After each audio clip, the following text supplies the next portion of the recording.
இந்த கதையை காதினால் கேட்டவர்களுமே ஜனமேஜய மகாராஜனுக்கு பிடித்திருந்த புஸ்தவியாதையும் விட்டு போனதான். ஆமா, இப்பேற்பட்ட புண்ணிய சரித்திரத்தை என்று சொல்லக்கூடிய பாரத கதையிலே கௌரவர்களும் 100 பேரும் பாண்டு புத்திரர்கள் 5 ராஜாக்கள் பிறந்தார்கள். ஆமா, இந்த 5 ராஜாக்களில் கௌரவருக்கும் பாண்டவருக்கும் ஒருவர் 5 வயதில் அண்ணன் தம்பி 10 வயதில் பங்காளி. இப்படி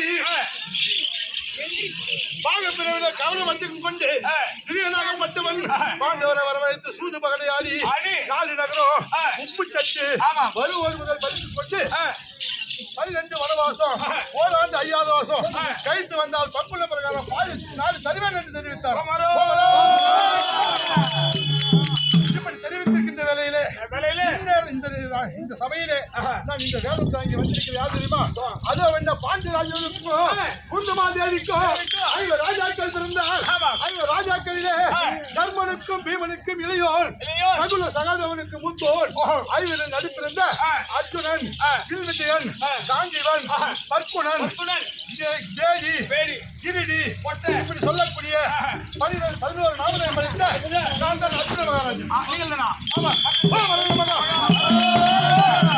எப்படி என்றால் நான் ஏன் இந்த உருவத்தில் வந்திருக்கிறது தெரியுமா?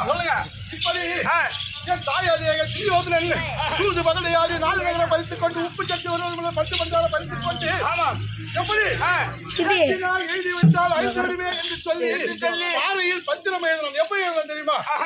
12 ஆண்டு வனவாசம், ஓராண்டு 5வது வாசம். ஏனென்றால் எங்களை சிறு வயதிலிருந்தே எங்களை கொல்ல எத்தனையோ சூழ்ச்சிகள் செய்தான். நடக்கின்ற வயதில் நச்சு முல்லை நாட்டினான், குளிக்கின்ற குளத்தினில் கூர் ஊசியை நாட்டினான், உண்ணும் சாதத்தில் நஞ்சை கிளந்து வைத்தான், போகின்ற வயதில் பொய்ய வெட்டி வைத்தான். எத்தனை சூழ்ச்சிகள் செய்தோம். நாங்கள் மாமாவை கண்ணன் அனைவரும் ஒன்றுமே ஆக தப்பி பிழைத்தோம். இத்தனை சூதிகள் செய்தோம்.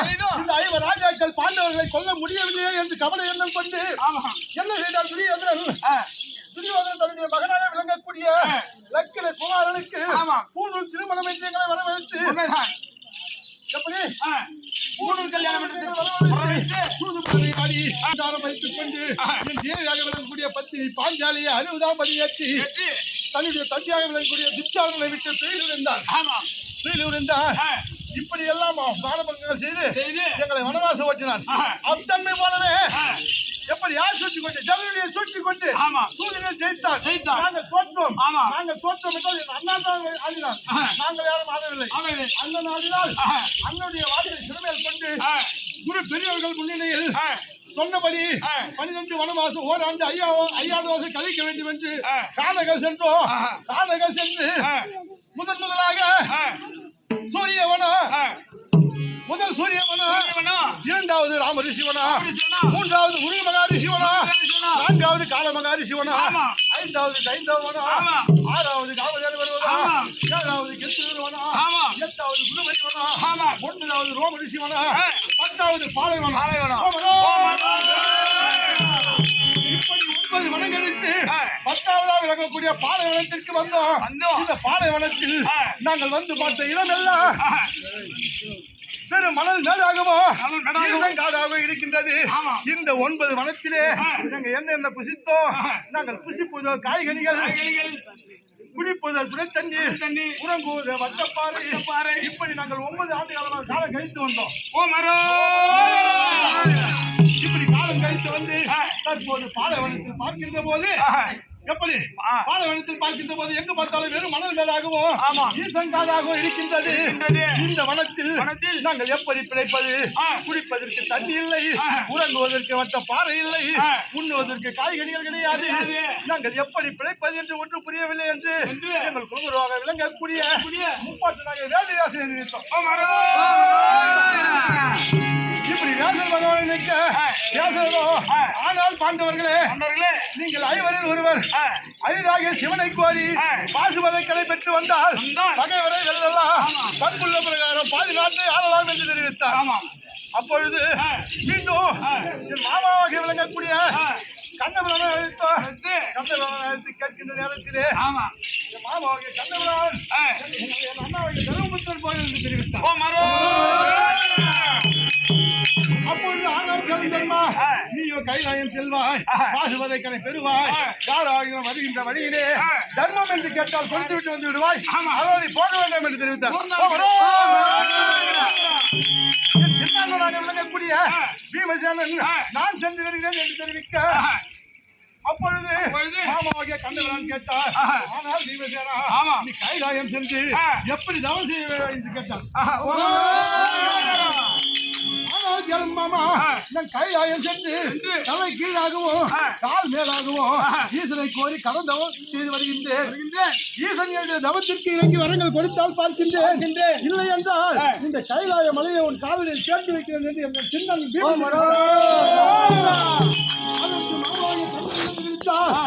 பீமசேனா இந்த மூர்க்க குணம் கொண்டு கோபத்துடன் சென்றால் சிவன் உனக்கு வரம் தரமாட்டார், போகக்கூடாது அப்படின்னு தெரிவித்தார். நகுல சகாதேவர் இருவரும் கேட்டார்கள், நீங்க இளையவர்கள் போக வேண்டாம் என்று தெரிவித்தார்.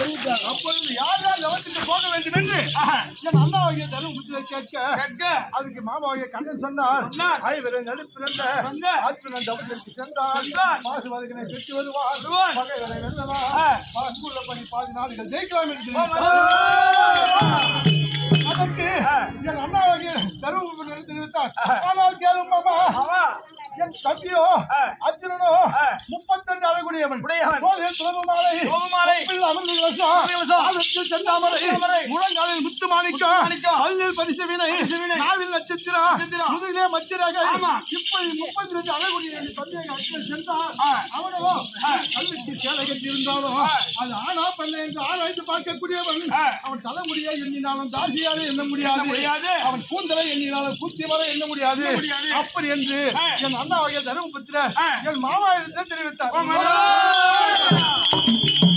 அப்பொழுது அந்த வார்த்தையை காதில் கேட்டு ஒரே உறுதியாய் அந்த சிவனை காண வேண்டி அண்ணன் மீது கோபமாகி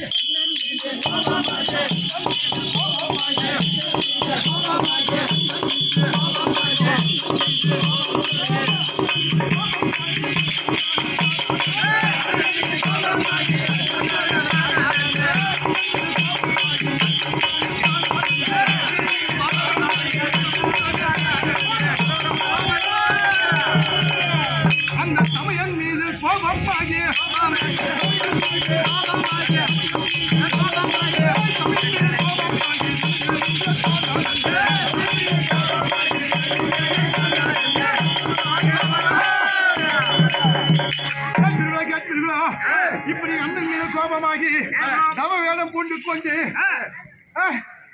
வடதிசை செல்கின்றேன். நாம் செல்வது எங்கே? கைலாய சிவனை கோரி பாசுபதைக்கனை பிறப்ப வேண்டும். அதற்காக என்னுடைய உருவத்திற்கு பின்னம் இல்லாமல் நாம் எப்படி போக வேண்டும் தெரியுமா? எப்படி போக வேண்டும்? செல்ல வேண்டும் அல்லவா?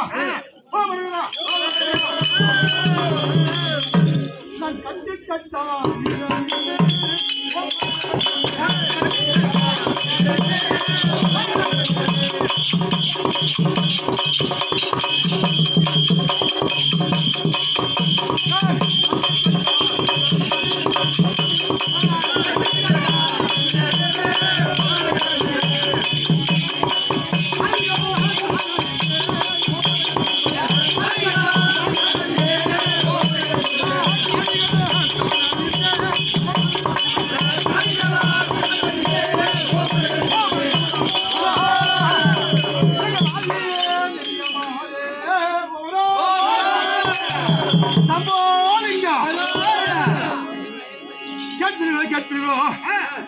பஞ்சாசனம் என்று பஞ்சாசனத்தை கையில் எடுத்துக்கொண்டு என் உடம்பெல்லாம் பூசிக்கொண்டு சிவவேலம் பூண்டு கொண்டு வடதிசை செல்கின்றேன்.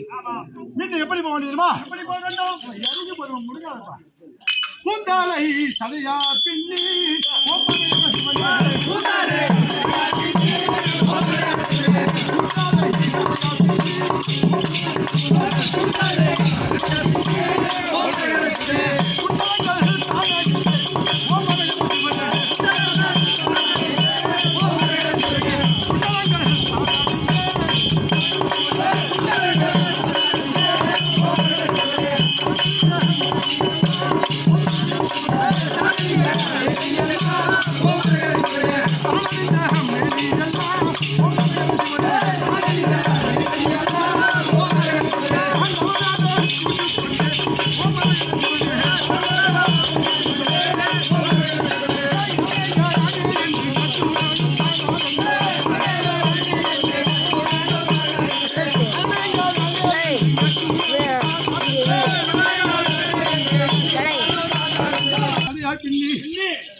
தான் நினைந்து அந்த சிவனுக்கு ஒப்பாக சிவ வேணும் போறோம் அல்லவா? ஆமா.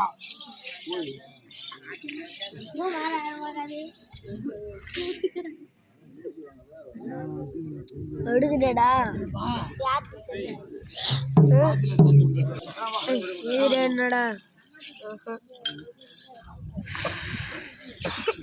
குளிச்சுட்டு நைட்ல கூட ஊத்துறோம்.